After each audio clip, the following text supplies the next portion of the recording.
mentioned yesterday that you didn't think Posey and Antrim would be candidates to redshirt. Are there any other freshmen that you're looking at right now that may not redshirt? Obviously, probably both of the specialists will play.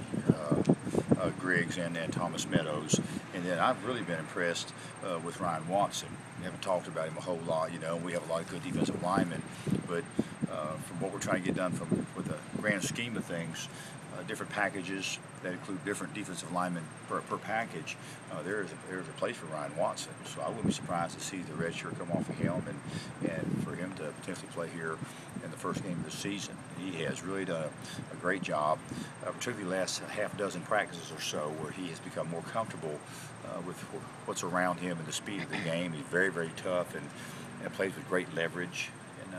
And he can play the strong end position for some, maybe, or possibly go down inside. So he's a guy that certainly is a candidate. Anthony Brown, we're exactly where he is at right now in the secondary. I'm not sure that he'd play that big of a role maybe in the opening game. But he's a great talent. He can help us on special teams. So, and as the season goes on, he'll learn more and play a lot more in the secondary. But he's a fantastic prospect. He's got good size about him. He was here this summer and put on some size. He's probably up around 190 pounds. He's got good height on him, and he's certainly a class sprinter and a very good football player. So the possibility of he being on the field in the opening game is good, and his playing time increasing throughout the course of the season. And I'm not sure about the offensive linemen. There's some that are big and strong enough. Maybe, time will tell. I'm trying to think who else. Any of those linebackers, maybe? As time goes on, we'll know more about them. But right now, I think we're okay with what we have for the first couple of games with Joe Gilliam and Sean Robinson and Namdi and some of those guys, Armstead. Some of those guys, the reps they've been getting, I think they're further ahead right now than maybe the new linebackers are. And then obviously the two skill guys we talked about yesterday on offense with Cameron Posey and Danny Antrim, I think is probably for sure that's going to happen. Maybe for the opening game, but certainly we're positive it probably won't happen. We're sure it's probably going to happen. Is Antrim, do you see him as a role on special teams, maybe on kickoff coverage or punt coverage? We like him on special teams. He usually gives you great effort. He's fearless in a lot of ways. He still has some technical things he has to learn. And it's a lot different in the game than it is in practice. But like his wide open type of play, wide open style of play, and he's very fast, and throws his body around, so he can help us on special teams. And he catches the ball really well. I like him as a receiver, and he's tough. So maybe he can get some carries as well. But we like Danny Antrim and think he can help us this year. You'd mentioned last week Gabe Holmes, that one of those guys that would maybe be one of your best, one of your most improved players overall. What has he done to put him into that category? Well, he's playing up to his potential. He was a developmental player coming out of high school, but he's got a fantastic potential skill set wise. He's very big. He's 6'5" or better, and probably close to 260, and runs really, really fast. And he has always potentially been an outstanding receiving tight end, but his routes are real precise now, and our quarterbacks are getting the ball out of their hands in a hurry. He's become a primary target for our quarterbacks in a lot of ways. He's catched a lot of ways. He's catching the ball very well.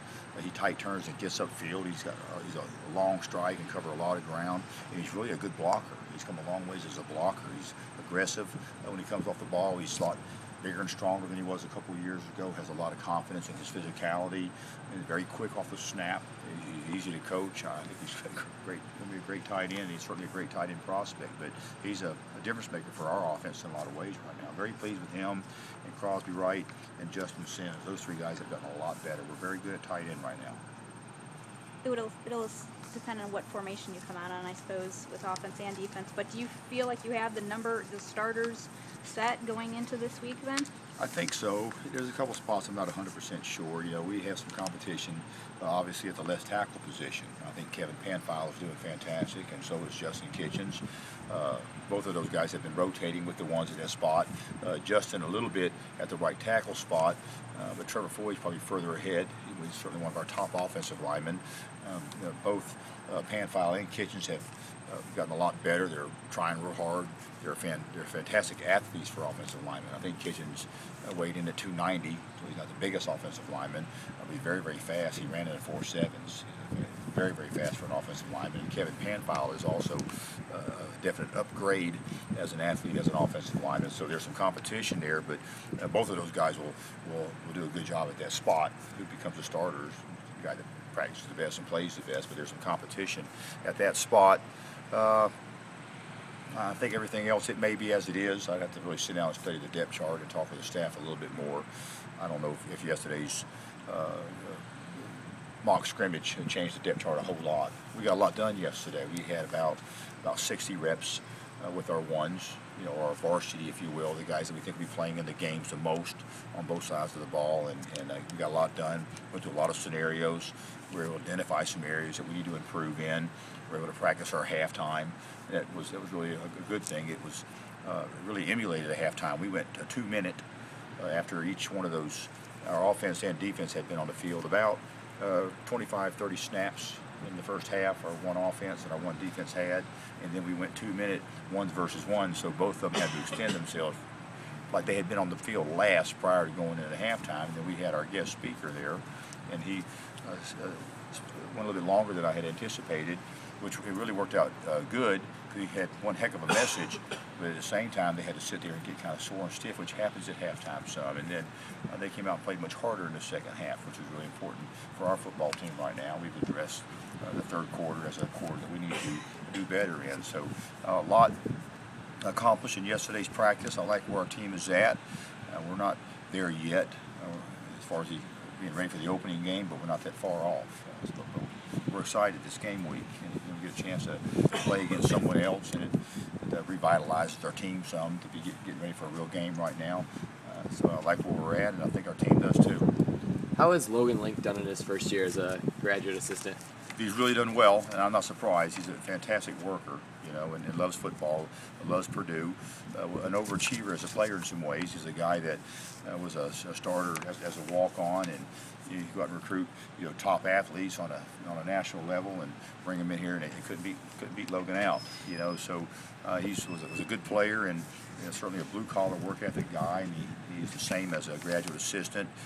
He takes his duties very seriously. You know, one of his job responsibilities is he is in charge of what we refer to as the gold team, and that's the best guys that we can manufacture to give our special teams a great look. And they have to cover kicks, and they have to return kicks, they have to rush punts and return punts. It's a lot of running. It's real wide open play. It has to be very, very detailed, and he's done an outstanding job with the gold team and also running the scout team as well. So he's done really well. He's going to be a heck of a football coach one day. Just back to the offensive line, Devin Smith or Cody Davis. Any idea which one would be the starter right now? I'm not 100% sure, but yesterday offensively, I thought we really executed well. We had close to maybe 60 snaps on offense times 5 guys. That's 300 snaps, and only had 3 missed assignments with our offensive line, and that was really pleased with that. We didn't show them a whole lot yesterday. They had a little more minuses and a few more missed assignments against our own defense, you know, who was a little faster and bringing a little more pressure. We kept it pretty vanilla yesterday to kind of see where exactly we were at. You know, they knew what to do, you know, against the base looks. And I thought the offensive line did very well yesterday, and I thought Devin Smith did very well yesterday, and so did Cody Davis. They're both very important to us. You know, Cody's going to, obviously we'll have to rotate inside of the 3 spots. Devin Smith cannot do that right now, but I really like Devin at right guard. He's had a lot of reps there right next to Trevor Foy, and you know, you've got Ricky Schmeig and Devin and Trevor Foy. You're 6'5", you know, 305 at center, 6'7", 333 at right guard, and 6'7.5", 303 pounds at right tackle, and that's a good size and some continuity in those 3 spots right now. So I like the way that looks. Probably 2 stars, I'm not sure. Given some of the positions that are still up for grabs, how much of the game we use in terms of rotating those guys in against Eastern Kentucky to kind of see maybe who has a better game experience? Are you going to give those guys kind of an in-and-out look, or are you going to be pretty set with the forwards? Well, we're going to go out there and play the players that we have to in order to win the football game, and then what type of personnel that they put on the field could dictate which guys of ours that play on the defensive or the offensive side of the ball. You know, so we'll see how the game plan goes, and that'll dictate what personnel gets in the game. You know, when and why. But I don't know enough about it until the game's over, really, to tell you how we'll play them all. To be quite honest with you.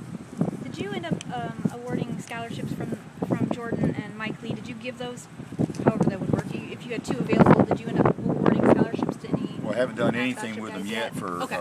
for a lot of different reasons. You have to bring some closure to all of that, and, Okay. and there's still paperwork that's being processed, and there's also some count issues as far as travel and roster and all that kind of stuff that we have to bring some clarity to. But Okay. they're not going. They didn't pass their physicals. They're not medically clear. They're not going to be medically clear. They're not going to play football at Purdue. Their education will be paid for. Them deemed as a medical, and then we'll eventually get those scholarships back and replace them at some point in time. Okay.